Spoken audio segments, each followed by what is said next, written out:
I've probably said this 1,000 times, but make this the 1,001st time. The best place to buy tools, especially good tools for a good price, is garage sales and estate sales.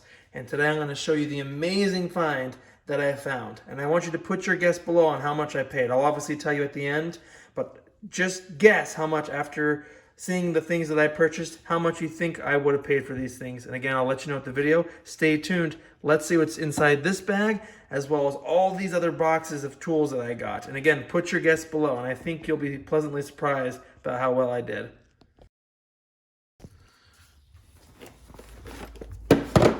See here, lots of trinkets, lots of goodies. Let's see here what we got. The first thing, a snap-on torquometer. And if you have any idea of what this is, you know this is well worth it. Obviously, it's missing.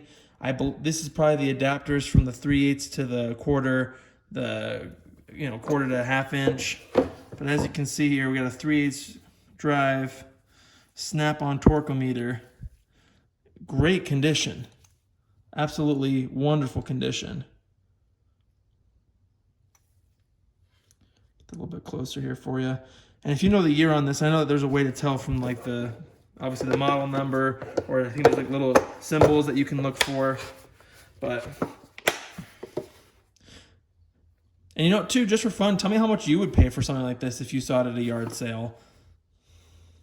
So yeah, off the bat there, a snap-on torquemeter. And of course, if you see my videos, I give Snap-on a hard time as well as any tool truck brand. But again, that's why these garage and estate sales are so much fun, is you can find these tools at a good price. A little dial caliper here.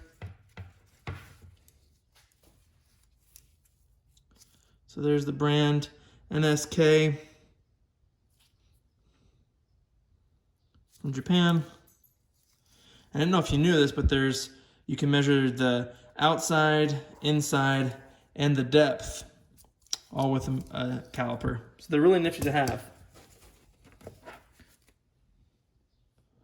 6-inch micrometer. Next one. You can see here, probably nothing too fancy, but I always wanted a digital one because why not? See, we lost the battery. But yeah, now I also have a digital one that is dead. Let's see if the battery will bring it back to life. Probably not. No, it's dead. But battery is a cheap thing to have to replace. It even tells me SR44 battery. I'm trying to see if there's any more information about this guy. I don't think so. It could just be a, cheapo Chinesium one, but all right, next baggie. I love these. I know these are more for I don't know what the proper name for them are. Surgeon's tweezers, but I tell you, I love these things, even more than needle nose pliers, because they're a lot more slim, it's a lot more precise. So I just love using these things, especially for picking things up if they fall. So looks like I have a whole kit here, different styles. We have some curved ones. I guess I'll actually get them in the frame. Got some curved ones here on the right, scissors, straight, little pocket screwdriver, Stanley. So, and I do like having pocket screwdrivers, a felt pen, and then a little pencil. So, yeah, I love these little knick-knacky things. Again, they're just so handy to have. I mean, they can get in tighter places than sometimes needle nose pliers can, so I'm going to call them surgeon's pliers for now, but those surgeon's pliers are just heaven sent. So if you find some, get some. Throw them in your toolbox. They're really helpful. I got some belts here. As you probably already saw, I got a belt sander, so I'll show you that guy. I just found some loose belts and threw them in this little baggie here. Central Tool Company telescoping gauges, 4 pieces set, 5/16 all the way to 2 1/8. Now, again, this is the hard part about going to sales like this: is you see stuff that you have no idea what it is, but you just figure, hey, I'm gonna get a good deal on this. Everything's there and it's USA made. Why not? So if you have a tool spending addiction, maybe don't go. But so if you know what these are, what they do, obviously I know what they are, but what they do and what they would be used for, I talked to the one of the folks there, and she had mentioned that the owner was kind of an engineer, but dabbled in everything. So that doesn't really help narrow my search down on what this might be, but obviously a very specialty tool. Next thing here is a nice little leather pouch. A CircuitMate DM73 digital meter. So I really like this just because it's a lot more, it has a narrow profile. You can use the pen here to probe things, as well as the lead here. So I don't know. There you go, made in Japan, Beckman Instruments. No idea about this, if it's a good brand or if this is, just a cheap tool, but that's the hard part with, especially Japan. I know Japanese tools can be actually pretty good, but there's some that, aren't that great. So this one, not entirely sure if it's a good buy, but I needed one. All right, now this next one, if you know anything about multimeters, a Fluke 77. How much do you think, or how much would you pay for this if you saw it at a yard sale? Now, obviously, if I could actually get to the dial here, it needs a new battery because it is old. Oh, never mind. I stand very much so corrected. So let's see if it works. So I'm going to put it on continuity here, and if we hear a beep. Okay, so the leads are good. But yeah, I got a Fluke multimeter.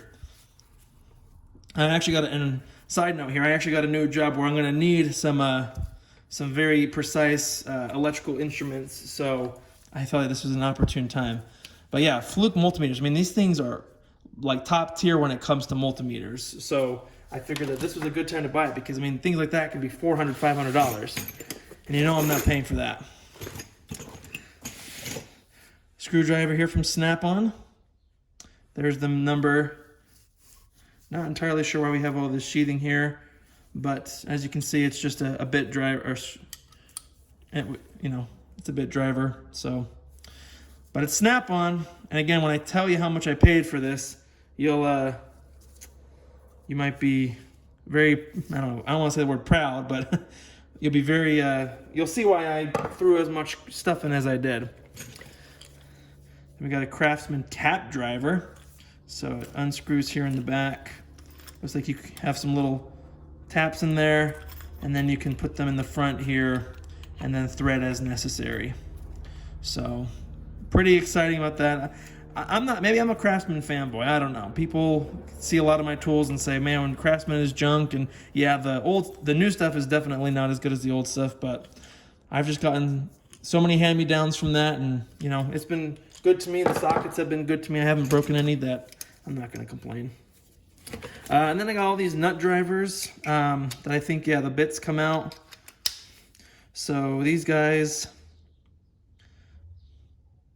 Xcelite, Xcelite. I am not familiar at all with that brand. It's USA, as you can see, but I got all these drivers. And let's see the Phillips as well. I want a flathead. So we have all these guys, plus, give me a second here, all of these bits that you can exchange in it. So I won't get all of them out, but you can see different sizes. If I want to interchange a take out this 10 millimeter and put in this, what is it? Wait, it says 130, no. 11/32. I was gonna say it's a little big. Now I've changed that pretty nicely. And it looks like you can put something down. Oh, I don't know what the back, maybe something used to go in there, a cover or something. But anyway, so got all these with all, it looks like all of their bits. I mean, tons of drivers, and then some flatheads, some Phillips. So pretty exciting there. Let me show you here the last two things that I pulled out. So this is a palm kind of, I guess, oh, maybe that's actually what goes in there. No. But anyway, a little palm ratchet here. So you can put those bits in and, you know, turn any, and actually is like, not too bad. I like this little dude. So a little palm ratchet there. And then, as you can see here, this little set I saw, this is Mac Tools. So obviously a very good brand. And all these mini screwdrivers you can put in here. And then you have a very tiny, very tiny, maybe eyeglass screwdriver. So you can see I have all these bits here, a full set of some Phillips, some flathead. So very excited about that little guy. So rather than, you know, doing one by one, I just threw everything in that bag right there, all these loose hand tools to, you know, try and get a deal, because it's a lot easier that way, because most of the time when you go to garage sales, and especially estate sales, they don't care. They just want to get rid of stuff.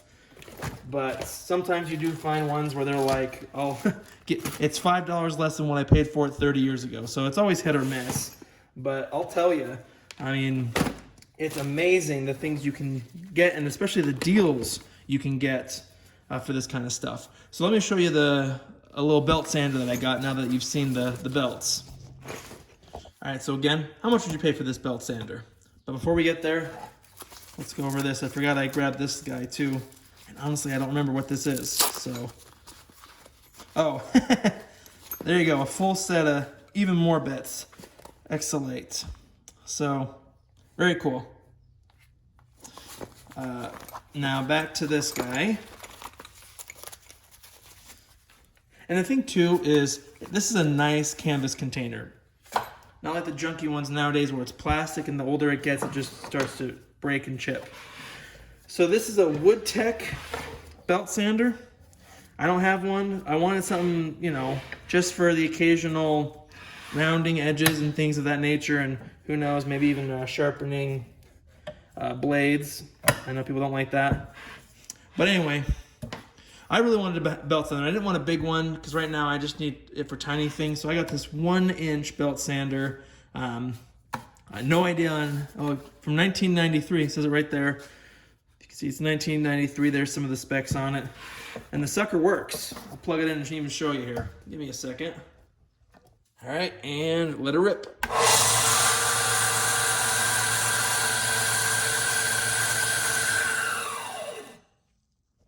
So there's the belt sander. I mean, I'm not sure if Wood Tech is a good brand or not, but I mean, it works. And for what I need it for, and it's easily adjustable, so you just push this handle down and that adjusts the angle of this plate, and then you just tighten it there and then it's in place. So very simplistic, just what I need, heavy duty, probably better than what you could get at Harbor Freight nowadays. But yeah, I got this belt sander. All right, the next bit of goodies here.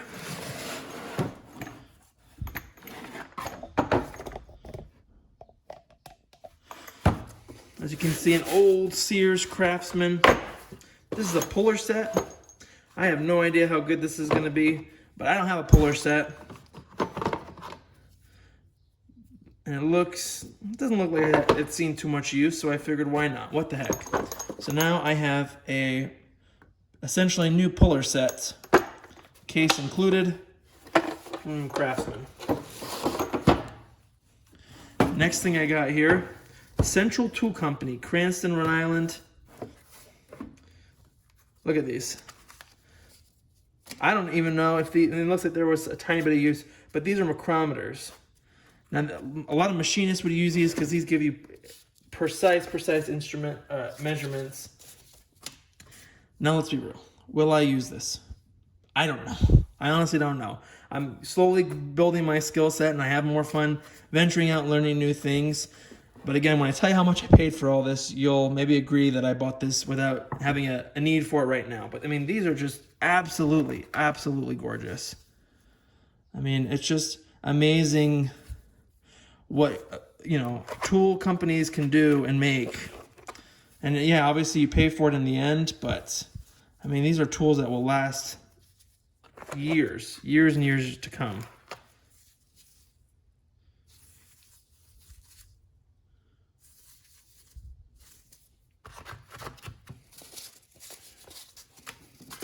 Hoping to see if we could find a year maybe. Obviously this looks very old, but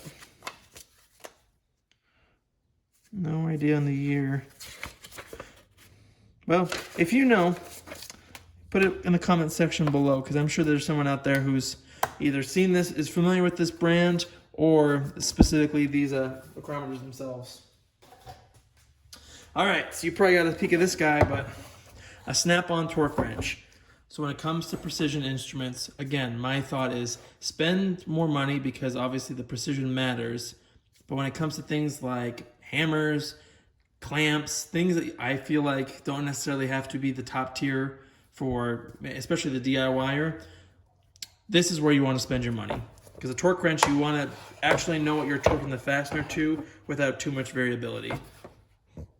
And as you can see here, we have a 3/8 snap-on torque wrench, that ranges all the way from, of course, 0 to 100 foot-pounds. Everything works on it as it should.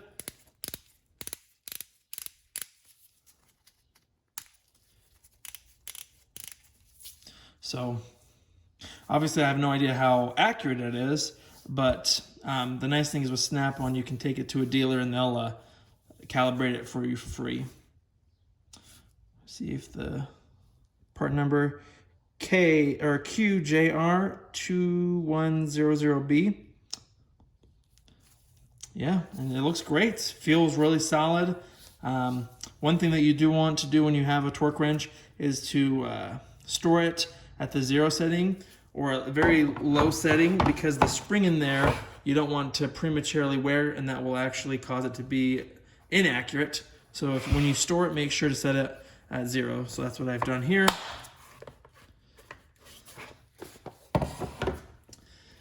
The next two I'll actually show you together because they are kind of similar in theme here. We got an Ace Superset number 614 from the Henry L. Hansen Company from Worcester, Mass. If you say Worcester, you're definitely not from New England. But yep, Worcester, Mass. So as you can see here, a whole set of taps and dies. Beautiful little set there, has everything, surprisingly. Not missing a single thing. Obviously, I mean, all of these look almost brand new. I mean, I wish I had gotten footage, but I'm not the kind of person that wants to film people, especially without their consent, or someone else's house without their consent. So I didn't get any footage, but I mean, this man had so many tools. It was unreal about how many tools he had. If I had unlimited money, I definitely would have taken everything there because there was just so much good stuff. But obviously my budget and my wife definitely did not want to have more tools than I already have. So Hansen Superset here, more taps and dies. Again, another thing that you want to spend more money on, things like this where you're actually cutting something and you need precision, tap and dies are where you definitely want to spend more money. And again, that's why yard sales are so wonderful, is because you can get a good set like this that who knows if it's even sold anymore for maybe half the cost or even a quarter of the cost of something that you buy that's from China. And I think this is it. Actually, no, there's 2 more things I'll show you. Not as exciting as maybe the things we've seen thus far. Saw this little kit. Nice metal kit. Highline, Dallas, Houston, Fort Worth, Texas. And as you can obviously tell what might be in here, just a beautiful assortment of connectors and switches and all sorts of electrical connectors. I mean, who knows if I'd ever use this in my lifetime. But again, when we talk about price, you'll see why. I mean, just absolutely full to the brim of just potential parts that I may never need in my lifetime. But, you know, I'm never going to have to buy a connector like this with how much is in here. Now we'll get to the less exciting things. I bought a garden shovel, lived at my house for 2 years, never had a shovel. Now I finally have one. And then the last 2 things I bought were sawhorses. Again, something that I needed desperately, and Harbor Freight was my go-to, but plastic sawhorses for 20 bucks, no way. Instead, I got these guys from Iron Horse. These are the exact ones I had when I lived in Indiana. Very excited to have them back, quote unquote. And then there's my dog, giving the sniff of approval. So now for the big question, how much did I pay for all this? Or what would you pay for all this? Not including this parts container, everything that you see here on this table, including the shovel and the 2 sawhorses. How much do you think I paid for this belt sander, the 2 micrometers, tap and die sets, all those screwdrivers, the snap-on stuff, the electrical connectors, the Fluke multimeter? How much would you pay for all that? Well, I paid 50 bucks, 50, that's right, 50 bucks for all of that. That's why, honestly, I wish I could go back because I didn't realize how good of a deal. I could tell that the owner was trying to just get rid of everything that she could as fast as she could, and there was a lot of good stuff there. But, you know, obviously I didn't want to go too crazy and buy, you know, obviously, like I've always said, and as you know, it's very easy to buy tools you don't need or won't need for many years. But man, for 50 bucks, I just couldn't pass up all this stuff. I mean, I don't even know if I could buy a tap and die set for $50. That's halfway decent. So everything here, $50. I was honestly flabbergasted when I walked away with it for 50 bucks. So beyond excited, I hope you enjoyed the video. Comments, questions, suggestions, or tips, please put them below. If you know anything about these tools, please share your knowledge. I've learned a lot from you guys about some of the other things I've purchased, and it's been really that much more meaningful now that I have a better understanding of where things have come from, where they might have been used. So again, put your knowledge below. It's exceptionally helpful. And thanks for watching. Catch you in the next one.